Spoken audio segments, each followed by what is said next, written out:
Tarik kun gamapan thang numit asigi rasifal pizeri.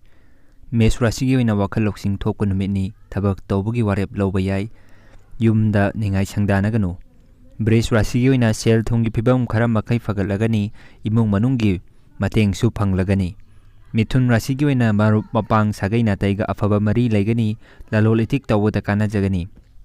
Karkat rasigi wina kok saba pungning nungsiba matang yaugani sel lakpagi lambidi kairoi tumbada seksillu.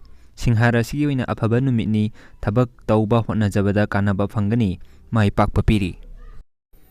Kainya rasigi wina wakal loksing thok taba thabak hengalakpa piri ingthana thabak tawdrabadi amangba lei. Tula rasigi wina marup mapangi mari phagat jaba sel thongi thorang tawbagi afaba numitni.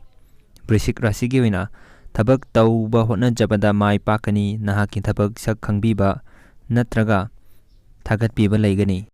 Danu rasigi wina lamtu chatpagi oithokpa lei aruba warep lawba yade mahiroi singi oina nungaiba pau laigani. Maka rasigi wina miga khatna chainaba thoktanaba hotna jau lanthum mangdanaba chiksinjau. Kumba rasigi wina tunglam chatki afaba lambi semjebagi numit oigani marup mapang singi mateng phangani. Min rasigi wina sel thum landa chiksinjaba fai apik va lana launa bayaba thodok laigani.